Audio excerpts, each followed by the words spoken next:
Hello, everyone. Welcome back to our first TMC Live, Tax-Exempt Millionaire Club Live. We use TMC Live because eventually we want to do some live shows for you. We feature real people, real experience, and how they accumulate wealth. And today I have our honored guest, Kim Flowers. Kim, do you want to give us a quick, brief introduction? Yes. Hi, how are you? How's everybody? Thank you for inviting me on to talk about self-directed IRAs. My name is Kim. I live in Virginia in the Hampton Roads area. I'm originally from New York. I'm born and raised, and I've been down here for over 40 years. I started out in corporate America doing human resources and payroll for over 40 years. And then I discovered my passion was in real estate about 20 years ago. I've done a little bit of everything. I've been a realtor, a mortgage loan officer, wholesale, slow flips, rentals, and even some tax liens. However, now I'm focused on private money lending and slow flips.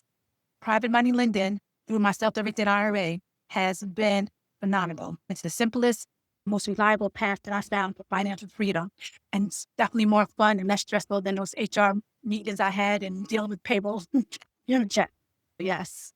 Kim is a very well experienced investor with 20 plus years experience. I know both Kim and we're doing slow flips. I just get started, but I know you're doing this inside of your self-directed account. Can you share some of the experience why you decide to use your self-directed Roth account to do the slow flips instead of the traditional financing?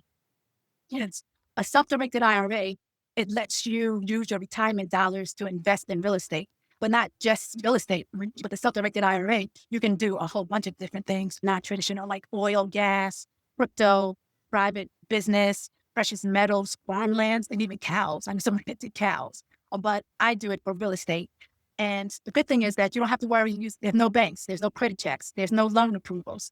And the biggest perks I found is that the tax advantages, because you're doing it in your retirement fund. If you have a Roth, it's tax free. If you're doing traditional, it's tax deferred.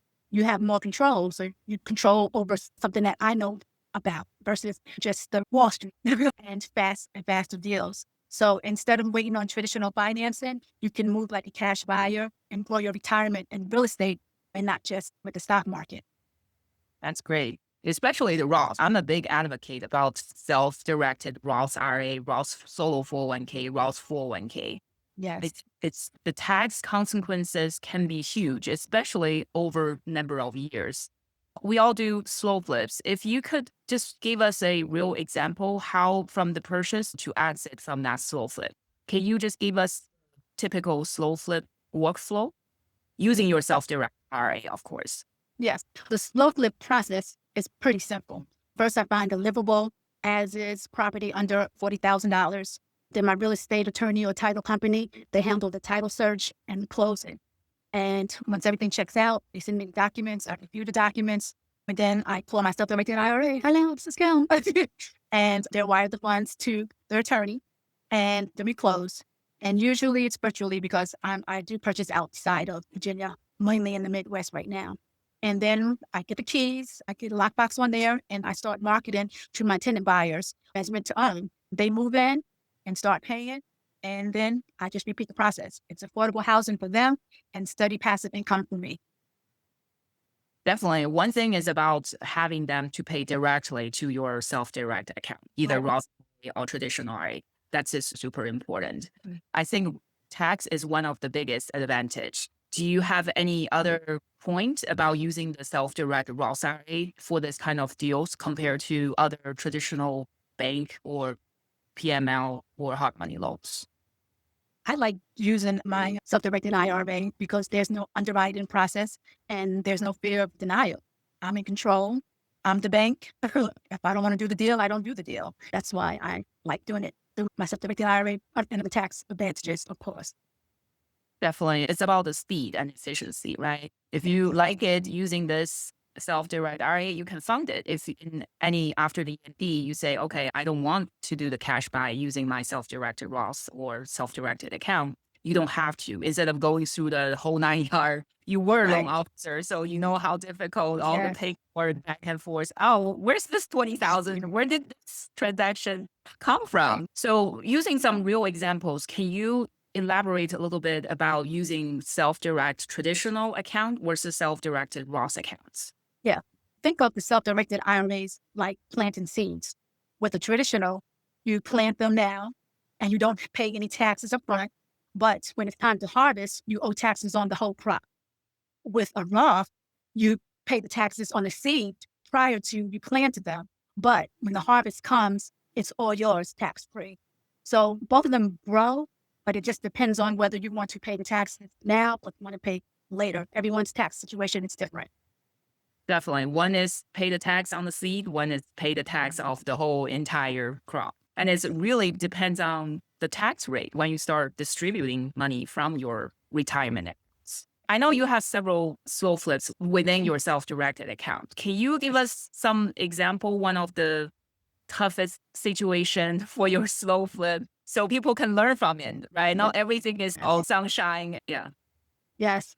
Unfortunately, I know everyone always talk about, oh, real estate is great and this, and that, and the other. And it's great. You can make a whole lot of money.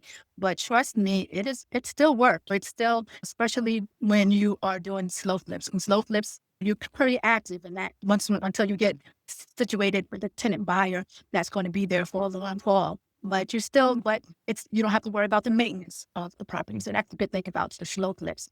But the ugly situation I face is actually in it now.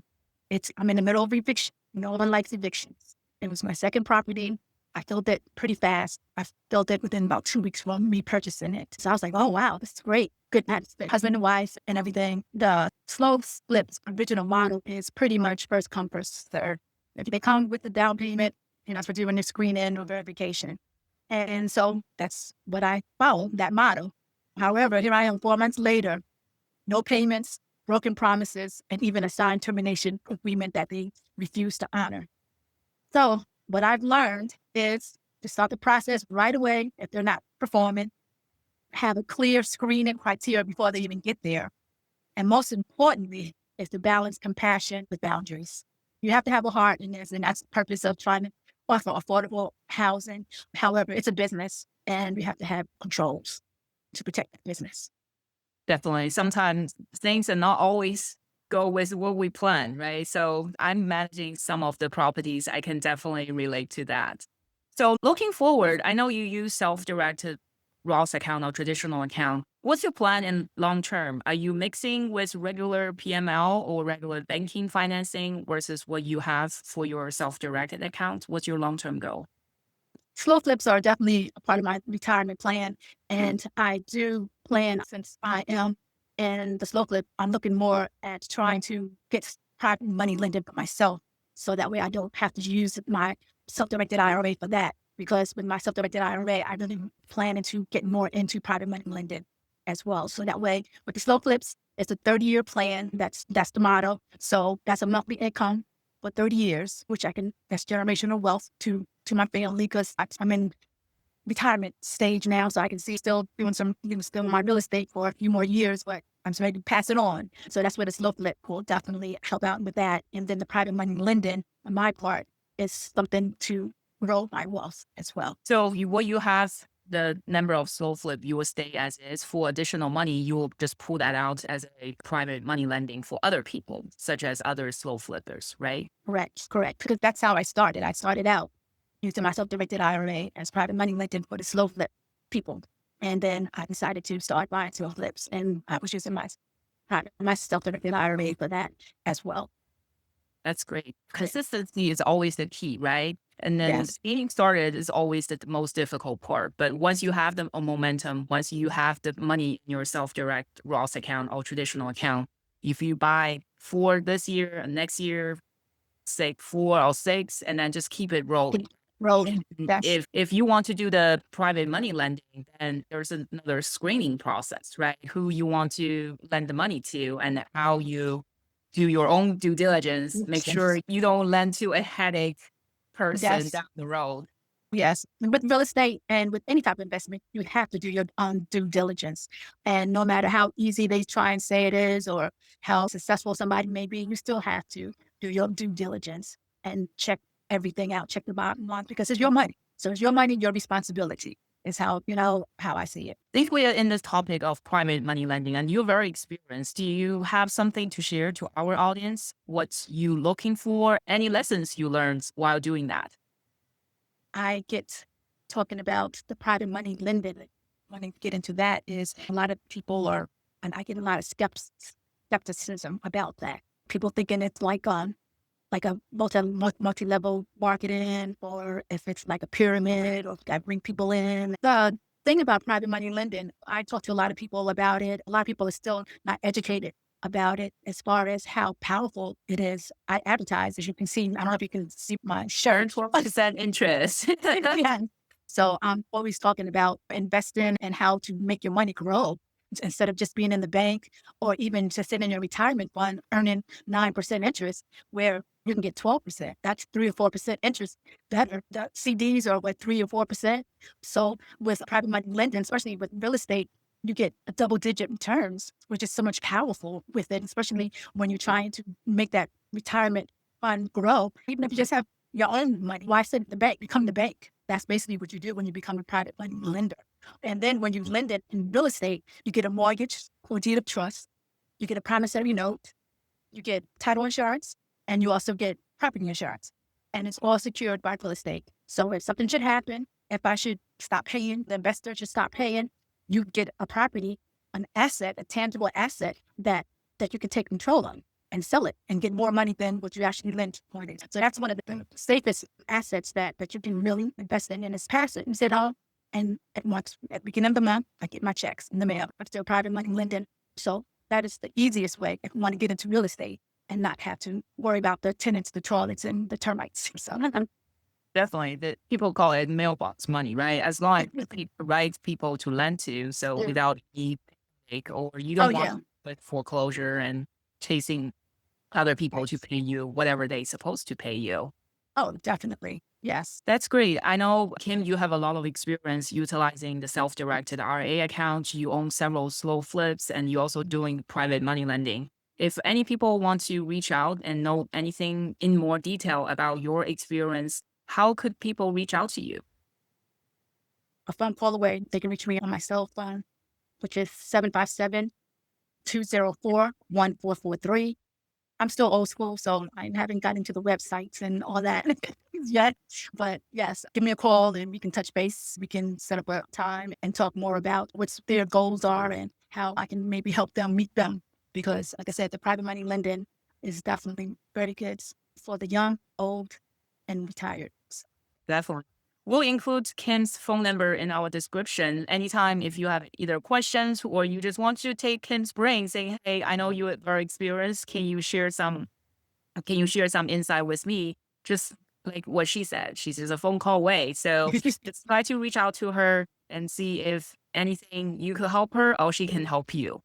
I appreciate you inviting me on and talking to you and connecting with you. And I'm wishing you continued success with your journey, you building your brand and your business and everything. And anytime I can help, be a service, I'm here. Maybe we can partner up and do some things together as well. Definitely. Thank you so much, Kim, to come to our first TMC live.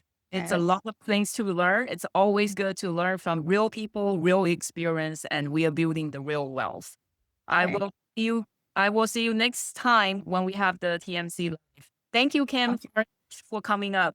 Okay. Yes. Thank Thank you. you. Bye Bye bye. bye.